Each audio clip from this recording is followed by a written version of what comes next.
ఏడేడు జన్మాల బంధాలతో ఈనాడు నీడు పండించనా మరి తయారయ్యే ఉన్న వయ్యారంగా సయ్యత్తు ఒళ్ళోకి వాలంగా చూసుకొచ్చానమ్మా చూడు ఉత్సాహంగా చిన్నారి వన్నెల్ని ఏలంగా ప్రతిక్షణం పరవశం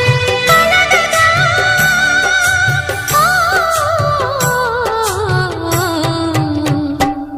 మనసా